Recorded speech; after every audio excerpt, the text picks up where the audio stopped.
A paz do Senhor Jesus, irmãos e irmãs. É com muito prazer que eu inicio a lição de número 9 desse primeiro trimestre de 2023, cujo tema é o avivamento pentecostal no Brasil. Nós vamos ter o texto áureo que se encontra em Atos, capítulo 19, versículos 5 ao 6, que diz assim: E os que ouviram foram batizados em nome do Senhor Jesus. Impondo-lhes Paulo as mãos, veio sobre eles o Espírito Santo, e falava línguas e profetizavam. A verdade prática diz: Deus derramou o grande avivamento pentecostal no Brasil. Ele pode avivar mais uma vez o seu povo. O texto base dessa lição é Atos 19, versículo 1 ao versículo 7, que diz assim: Sucedeu que, enquanto Apolo estava em Corinto, Paulo, tendo passado por todas as regiões superiores, chegou a Éfeso e, achando ali alguns discípulos, disse-lhe: Recebei vós já o Espírito Santo quando creste? E eles disseram-lhe: Nós nem ainda ouvimos que haja Espírito Santo. Perguntou-lhes: Então, em quem sois batizados, então? E eles disseram-lhe: No batismo de João. Mas Paulo disse: Certamente João Batista batizou com batismo de arrependimento, dizendo ao povo que cresce no que após ele havia de vir, isto é, em Jesus Cristo. E os que ouviram foram batizados em nome do Senhor Jesus. Impondo-lhes Paulo as mãos, veio sobre eles o Espírito Santo, e falava línguas e profetizavam. Este eram ao todo uns 12 varões. Entrando aqui nessa lição, irmãos, vamos na introdução. Nessa lição de hoje, ela é específica, apontando para a nação brasileira, né? Para a chegada do movimento pentecostal no Brasil, que mudou a realidade espiritual do país ao qual vivia antes. Brasil, ao qual foi descoberto por volta do ano 1500, irmãos, aonde o Brasil inteiro, as pessoas que moravam no Brasil eram indígenas, pessoas que não conheciam o Evangelho, que não tinham a palavra de Deus, né, completamente desconhecida da América, dos Estados Unidos, né, tudo diferente. O país, o Brasil, ele recebeu a visita, né, de Portugal, a descoberta do nosso Brasil, e daí então se iniciou a instalação, né, de igrejas. Na época, o catolicismo tomava de conta, mandava e dominava, mas ao passar do tempo, irmãos, veio o movimento pentecostal, né? Veio a fé pentecostal, veio homens de Deus e mulheres de Deus trazendo a doutrina, né, do Espírito Santo, né? A doutrina lá de Pentecostes, de Atos, ao qual chegou na nação brasileira. E no primeiro tópico aqui, o movimento de Atos se repete no Brasil. Vamos ter aqui cerca de 3 subtópicos. O primeiro é Pentecoste entre os salvos. Em Atos 19:2, há uma pergunta do apóstolo Paulo para os discípulos em Éfeso: Recebeste vós já o Espírito Santo que creste? Essa pergunta também pode ser feita da seguinte forma: tendo crido, recebeste o Espírito Santo? E também recebeste já o Espírito Santo depois de creste? A modalidade da mesma pergunta revela um fato de acordo com o contexto do trecho de Atos 19, versículo 1 ao 7. Os discípulos de Éfeso foram batizados em nome do Senhor Jesus, isto é, já tinham a fé sálvica. Em seguida, receberam o batismo do Espírito Santo por imposição de mãos. Você vê que receber o dom do Espírito Santo, receber dons espirituais, profetizar, falar em línguas, o dom de cura, é uma experiência após a salvação, é uma experiência após a confissão de fé, após se batizar, né? Não tem como alguém sem ser salvo receber dons assim, espirituais da forma que foi derramado no livro de Atos, irmão. Lógico, nós sabemos que Deus ele pode usar quem ele quer, no momento que ele quer, da forma que ele quer. Mas ser batizado pelo Espírito Santo, ser cheio do Espírito Santo, é diferente de Deus pegar um animal, igual ele usou a mula, e usou só para aquele momento. Uma pessoa ser cheia do Espírito Santo, ela é capacitada, ela é cheia, para cumprir um propósito do céu na terra. Aqui o tópico número 2, a plenitude do Espírito Santo. Como vimos na lição anterior, o autor escreve, há duas experiências distintas no livro de Atos dos Apóstolos. A experiência de salvação e o batismo do Espírito Santo. Em Atos 19, vemos essas duas experiências de maneira muito clara. Primeiro, os discípulos foram batizados em águas e depois receberam o Espírito Santo com imposição de mãos. Esse recebimento teve evidências físicas de línguas e profecias, Atos 19, 3. A experiência do batismo do Espírito Santo é tão distinta da salvação que aquela pode ser identificada fisicamente por meio de línguas, como confirmação do dom de Deus. Foi o que aconteceu com os discípulos em Éfeso. Mas vale lembrar, irmão, aqui, que a marca de você ser cheio do Espírito Santo, de você ter recebido o batismo com o Espírito Santo, ela não se prende somente no falar em línguas, né? O Espírito Santo, você vê os dons do Espírito Santo na Bíblia, tem um dom, né, da fé, uma fé inabalável, do controle próprio, da mansidão. Tem diversos dons, irmãos, né, que o Espírito Santo traz para a vida da pessoa. Falar em línguas não é uma evidência clara e bíblica que a pessoa está cheia de Espírito Santo. A pessoa pode ter somente um dom, né? A Bíblia relata que no grande dia, muitos vão dizer, Senhor, Senhor, muitos profetizaram em meu nome, profetizamos no teu nome, fizemos milagre em teu nome, e Jesus vai dizer, se apartai-vos de mim que eu não vos conheço, vós que praticam a iniquidade. Então a marca de ser cheio de Espírito Santo não é o dom, não é o exterior. Tem uma frase que diz que o dons é falar em línguas, frutos é controlar a língua. Então a pessoa cheia de Espírito Santo, ela tem frutos, né? Ela demonstra para a sua vida, com o seu modo de ver, que ela tem o Espírito Santo sobre a vida dela. Entrando aqui no terceiro e último subtópico do primeiro tópico, chamados por Deus, vamos ver algo interessante aqui. Vai entrar na parte de Daniel Berg e Gunnar Ving, que foram os missionários, né, que vieram ali do outro país para o Brasil, trazendo a doutrina do Espírito Santo, onde eles mesmos receberam o batismo do Espírito Santo sobre a vida deles, né? E onde eles vieram para uma revelação de Deus, para vir para um local chamado Pará. E foram buscar onde é que era esse local e viram que era no Brasil. E embarcaram, irmãos. Esses homens, eles foram rejeitados durante quando foram batizados com o Espírito Santo, começaram a pregar sobre Jesus, sobre a salvação, sobre o Espírito Santo, dons espirituais, eles chegaram a ser expulsos das suas igrejas locais, né? Pessoas os rejeitavam, né? Dizia que era uma doutrina de demônio, uma doutrina herege, né? E isso não existia.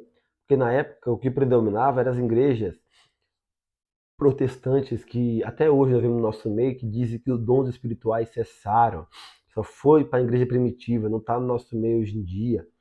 E eu creio no Espírito Santo, fui batizado no Espírito Santo com 8 meses de convertido pela misericórdia de Deus. E é algo fora do comum, é experiência fora do comum que não tem palavras para expressar o que é você ter uma experiência com o Espírito Santo. Deus te usar para falar para alguém, né? Deus te renovar, né? Muitas vezes a gente vai ficando triste, cansado na caminhada cristã, mas Deus é aquele que nos guarda, que nos protege, que nos fortalece. E eu já fui em algumas igrejas que tem esse segmento, visitar, que não crê no Espírito Santo, irmãos, e eu me assustei, porque é pior do que um velório. Se você entrar no velório, você vai ver mais pessoas alegres, pessoas até sorrindo no velório. Mas em igrejas desse segmento, irmão, é estranho, você se sente estranho, vem aquela vontade, aquele impulso de você dar glória a Deus diante de uma palavra que o pregador prega, diante de um louvor que você sente a presença de Deus, mas você fica acanhado, fica preso para falar, porque a igreja não dá glória a Deus, a igreja não louva a Deus. A igreja é fria, morta, quieta, irmão. E nós precisamos do Espírito Santo sobre nossa vida. Nós precisamos da presença de Deus sobre nossa casa, sobre o nosso lar, sobre nossa família, para estar diariamente nos renovando, nos direcionando pela boa e perfeita vontade de Deus. E aqui o terceiro subtópico, chamados por Deus, algo semelhante aconteceu aqui no Brasil por intermédio de Daniel Berg e Gunnar Ving. Pela direção de Deus, os dois missionários suecos chegaram ao Brasil em 19 de novembro de 1910, no início do século XX. Predominava a existência das igrejas históricas ou tradicionais. Consequentemente, havia muitos cristãos que experimentaram a salvação em Cristo, mas nunca haviam experimentado o batismo no Espírito Santo, tal qual os primeiros crentes em Atos. Deus usou Daniel Berg e Gunnar Ving para mostrar a esses cristãos que eles não podiam mais ignorar a bendita, a bendita pessoa do Espírito Santo. As experiências gloriosas de Atos dos Apóstolos passariam a se repetir em terras brasileiras. Era possível ser um cristão com mais fervor espiritual. Eles vieram para o Brasil e trouxeram essa doutrina. No Brasil tinha igrejas, irmãos, como eu já falei, reformadas, né, que não criam nessa doutrina, que não criam nesse meio de ministração. Eles não foram bem recebidos. Pelo contrário, foram perseguidos e muito. Entrando aqui no tópico número 2, o nascimento de um novo movimento, vamos ter aqui 3 subtópicos. Primeiro, a pregação do avivamento pentecostal. Segundo, crescimento e perseguição. E terceiro, curas divinas. O nascimento de um novo movimento, a pregação do avivamento pentecostal.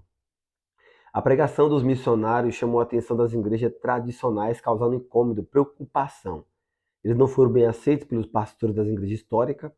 A irmã Celina Albuquerque, membro de uma igreja tradicional, aceitou a mensagem do batismo no Espírito Santo e tomou a decisão de ficar em casa orando a Deus para que ele confirmasse se aquela doutrina estava correta. Assim, a irmã Celina Albuquerque recebeu o dom de Deus e por isso é considerada a primeira brasileira batizada no Espírito Santo em nosso país. Outros irmãos se juntaram a ela e foram também batizados no Espírito Santo. Infelizmente, a direção da igreja da qual esses irmãos faziam parte não concordou com aquele avivamento espiritual e promoveu uma reunião para confirmar quem estaria de acordo com a mensagem do missionário. Nessa reunião, irmãos se levantaram e foram convidados a deixar a igreja. Assim inicia uma história de perseguição que marcaria o movimento pentecostal no Brasil.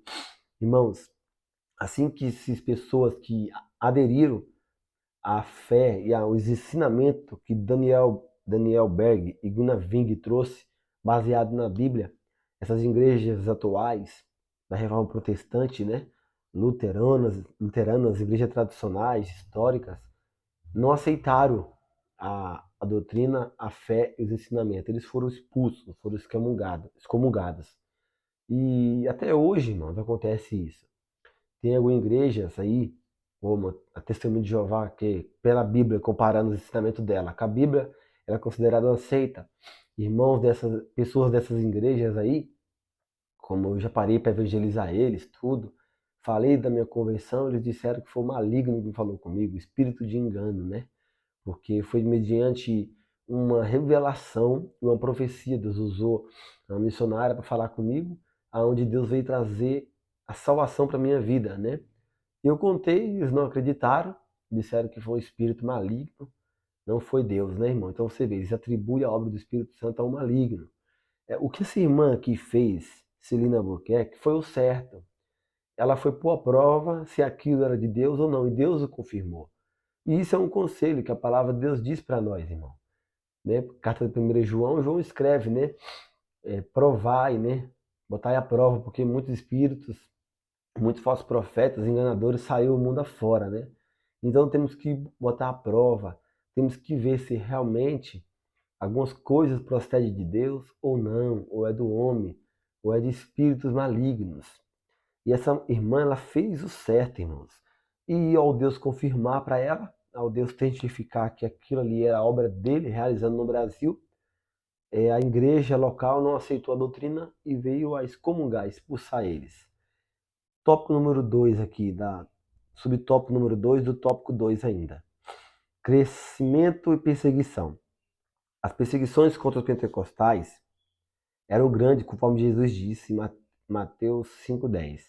Ela se dava na esfera litúrgica, entre outras igrejas. Por exemplo, nos primeiros batismos no Pará, alguns inimigos da obra tentaram impedir o batismo. Há registro de que um deles até sacou um punhal para investir contra o missionário Gunnar Ving. Foi a irmã Celina que impediu o crime, jogando-se na frente do humilhante. Outros registros mostram que Mosqueiro no interior do estado, uma casa de pregação foi cercada e apredejada. Os crentes tiveram de sair para se proteger. Histórias como essa são abundantes no desdobramento do movimento pentecostal no Brasil. Entretanto, o Senhor deu muito livramento ao seu povo. Então, irmãos, eles passaram uma grande perseguição, né? Expulsão, rejeição, tentativa de homicídio contra a vida deles. Pelo que, irmão? Por pregar a palavra de Deus. Né? A Bíblia diz: quem não é contra nós, irmão, é a favor de nós. Mas essa igreja não teve sabedoria, é igual acontece hoje em dia também.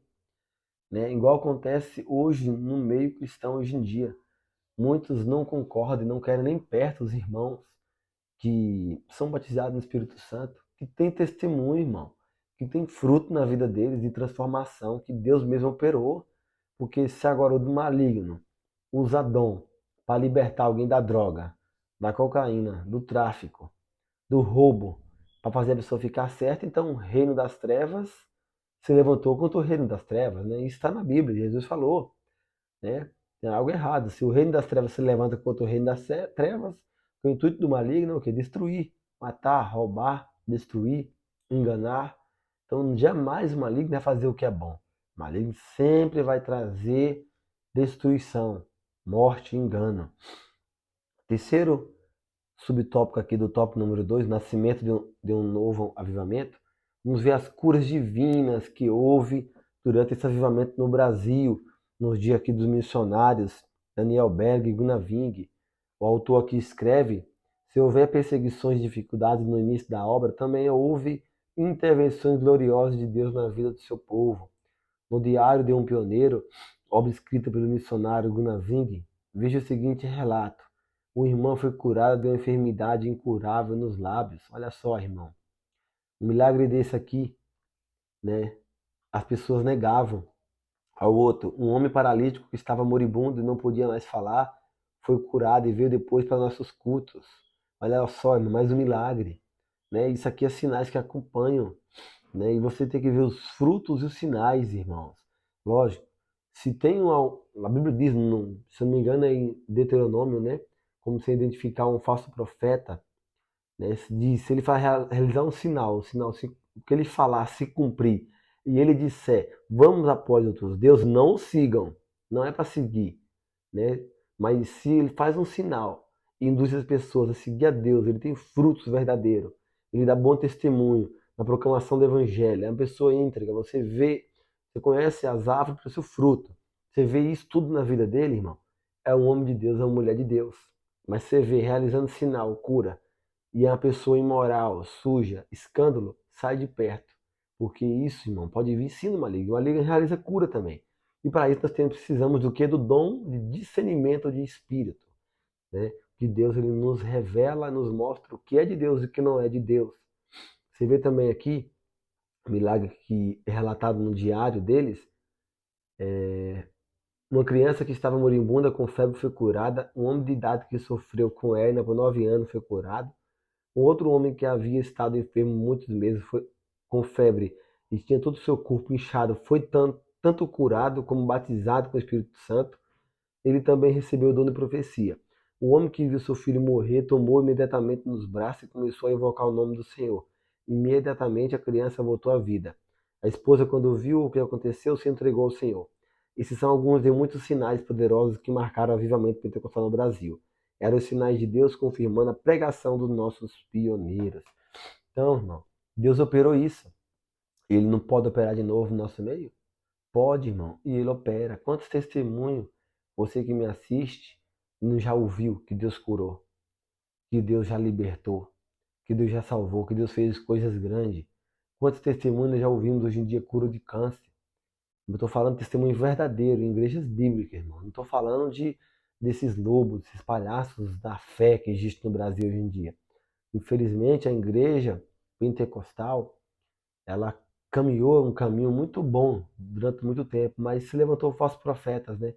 Ministro de Satanás, para induzir heresias, ensinamentos enganosos. E hoje nós vemos hoje em dia milhares de igrejas no Brasil que estão pregando o evangelho mentiroso, o evangelho falso, do engano e da perdição. Entrando aqui no último tópico, a expansão do avivamento pentecostal. Vamos ter aqui dois subtópicos. O primeiro, um modelo centrífugo e o segundo, um crescimento acentuado. O primeiro modelo centrífugo, o avivamento espiritual fez com que a nossa igreja no Brasil buscasse um modelo de crescimento centrífugo, ou seja, de dentro para fora. Começaram cultos numa casa, num pequeno salão, num bairro, numa cidade. Os pentecostais evangelizavam pelas ruas, casas, escolas, hospitais. Mais adiante, os irmãos buscavam um local mais amplo para atender à expansão da obra. E o Senhor salvava, curava e batizava no Espírito Santo. O avivamento pentecostal foi crescendo de maneira nunca vista em nosso país. Estava acontecendo o que Jesus prometeu, mas receberei virtude do Espírito Santo que há de vir sobre vós. E sereis minha testemunha, junto em Jerusalém, como em toda a Judéia e Samaria e até os confins da terra. Então, o avivamento, o revestimento do Espírito Santo, ele capacita o homem a caminhar, a levar as boas novas, né? A pregar, a anunciar, a fazer o ídolo do Senhor. Uma igreja, muito hoje em dia, felizmente, acontece, a igreja está fechada, né? Uma igreja que ela não vai mais para a rua, ela não vai mais para as praças, né? As igrejas hoje estão esperando os membros ir até lá. É um grande erro. Nós temos hoje, irmãos, templos luxuosos, coisas de última geração, mas nós vemos esse poder do início da igreja primitiva que se espalhou pelo mundo, chegou ao Brasil, que está com a faísca, irmão. Apenas a faísca. Acontecendo muito pouco. Os dons espirituais, a manifestação do poder de Deus foi trocada por escândalo nos altares. Foi trocada por falsas doutrinas, por falsos profetas, com promessas mentirosas, com falsos milagres, né?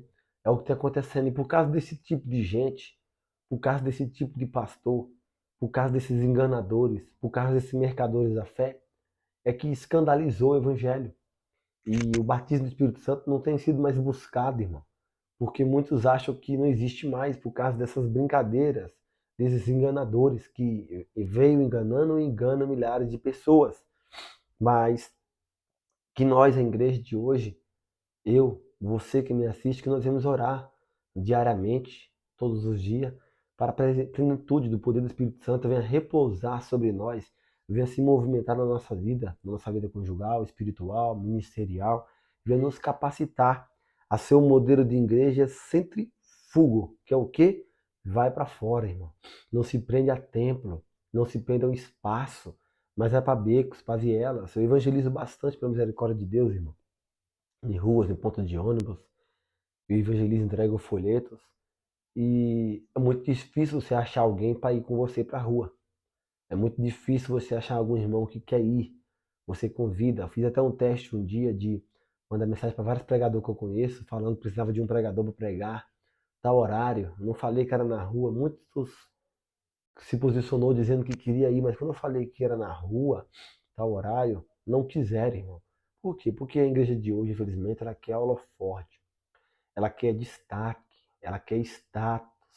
Muitos ministros hoje em dia, eles não estão com interesse de ganhar almas para Jesus.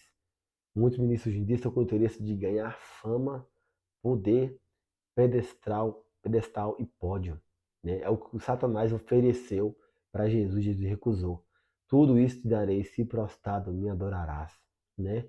Então esses ministros de hoje em dia é uma igreja que está fechada, que está dentro de quatro paredes, que não quer mais sair para fora.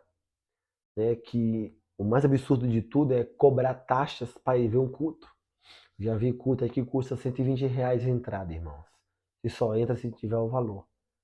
Né? E o maior pregador, o maior ministro do Evangelho, Jesus Cristo, ele pregou os seus maiores sermões para uma pessoa apenas.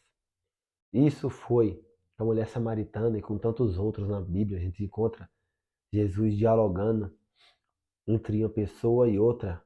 O maior sermão de Jesus foi falado para uma pessoa apenas. E esses grandes apóstolos hoje em dia, grandes ministros, né? Que são celebridades, que são popstars, né? Que são engrandecidos e reconhecidos pelo mundo. Irmãos, quem ganha aplauso do mundo já foi rejeitado por Deus faz tempo. A igreja é sal da terra. é luz do mundo. Como Charles Spurgeon diz, a igreja é sal. E o sal, quando colocado na boca, não é doce como um caramelo. É cuspido para fora. A igreja é assim, irmão. A igreja não pode ser aplaudida, não pode ser reconhecida pelo mundo. A igreja ela tem que ser luz, brilhar. Ela se distingue, ela se aparta das trevas, da imundície, da impureza. Entrando aqui no tópico, subtópico número 2 do último tópico, um crescimento acentuado. O autor vai dizer: os pentecostais no Brasil não crescem porque buscam pessoas em outras igrejas, mas crescem porque evangelizam e discipulam por meio da evangelização de Cristo. Segundo dados do IBGE em 2010, evangélicos eram constituídos de aproximadamente 42 milhões de pessoas. Desse número, a esmagadora maioria é da tradicional pentecostal. Certamente a próxima pesquisa do IBGE confirmará a tendência de alta. Tudo isso foi fruto do poderoso avivamento pentecostal que Deus enviou para a nossa nação. Aqui no livro de apoio, ele vai trazer uma tabelinha como está a situação no mundo de evangélicos, irmãos. Eu quero ler para vocês essa tabelinha aqui no livro de apoio, você vai encontrar, tá? Diz assim, na página número, em PDF, número 214, tá? Diz assim, tabela 1, ranking dos países com os maiores números de membros assembleanos. Posição no ranking país e número de membros em milhões. O Brasil se encontra em primeiro, segundo essa pesquisa, 22,5 milhões. Coreia do Sul em 3,1 milhões. Estados Unidos, 2,9 milhões. Nigéria, 2,8 milhões. Angola, 2,2 milhões. Gana, 1,7 milhões. Moçambique, 1,6 milhões. Fonte Assembleia de Deus, Estados Unidos, estimativa de 2009. Essa é a fonte. Só que eu tenho um detalhe, irmão. Se realmente esses 22,5 milhões fosse cristão verdadeiro, que dá um cálculo de cerca de 5% da população brasileira, a situação do nosso país, irmão, seria diferente. Eu provo isso com a Bíblia, porque você vê que o apóstolo Pedro, os outros apóstolos, vai dizer que 12 homens viraram de ponta cabeça Jerusalém. Viraram de ponta cabeça. Algo tremendo aconteceu ali. E nosso Brasil, irmão, nós não temos nada o que comemorar. Cresce o número de evangélicos no Brasil. Evangélico não é um cristão. Porque evangélico não é cristão. Evangélico é o frequentador. Evangélico ele não carrega a cruz do Calvário. Evangélico ele não renuncia a si mesmo. Conheço muitos hoje em dia que professam ser cristão, mas estão bebendo, estão no ambiente do mundo. Carnaval agora mesmo, estão no carnaval. Tantos cantores gospel ainda cantando no carnaval, dizendo que estão evangelizando. Tanta podridão no meio. No Brasil, irmão, não temos que comemorar. O Brasil é o país, irmão, que tem a maior parada gay do mundo, né? É onde nesse local acontece o quê? Diversas coisas, né? Diversas orgias, lascívias, sexo no meio da rua e diversas outras coisas, irmão. Pessoas, irmãos, defecam nas ruas, nas calçadas. Não temos que comemorar. No Brasil, há pouco tempo agora, faz 15 dias, na USP, acho que 300 jovens de 4 anos a 8 anos, e outros de acho que 10 a 15, outros de até 18, outros já adultos, foram se inscrever lá para poder preparar para fazer cirurgia de sexo, irmão. Nosso Brasil é o Brasil onde querem mexer com as próprias crianças, induzir as crianças a fazer o quê? A ir para um mundo, irmão, de depravação, de imoralidade. Criança, irmão, que não sabe distinguir a esquerda da direita. Criança, irmão, no Brasil hoje um jovem de menor com 13, 14, 15 anos, se ele matar, ele não pode ser preso a primeira vez, cumpre ali 2, 3 meses, está solto, vai bem. Mas esse mesmo jovem ele pode fazer mudança de sexo se ele quiser. Nosso Brasil, irmãos, é mais fácil fazer mudança de sexo do que fazer a cirurgia de câncer. Essa é a situação do nosso Brasil. Nós temos que orar para um novo avivamento, irmão. Um avivamento fora do comum no nosso país, onde que vai mudar o cenário do nosso país. Como aquele avivamento que aconteceu na Coreia do Sul, irmão. Esse país, se você buscar a história dele, era um país miserável, afundado na corrupção. Outro ponto também, nosso país, irmão, temos hoje um governante envolvido com o maior esquema de corrupção do mundo. Isso não sei o que estou falando, você joga no Google, você vai achar. Nós temos hoje no Brasil a inversão de valores. aonde um marginal ele é aplaudido e um policial ele é rejeitado. Nós temos hoje o certo virou errado e o errado virou certo. Não temos o que comemorar, não temos o que nos alegrar. Nós temos que orar, pedir para Deus misericórdia para mudar a situação do nosso país, irmão, em nome de Jesus. Que Deus possa mudar, transformar, meus irmãos, o nosso cenário da nossa nação. Amém?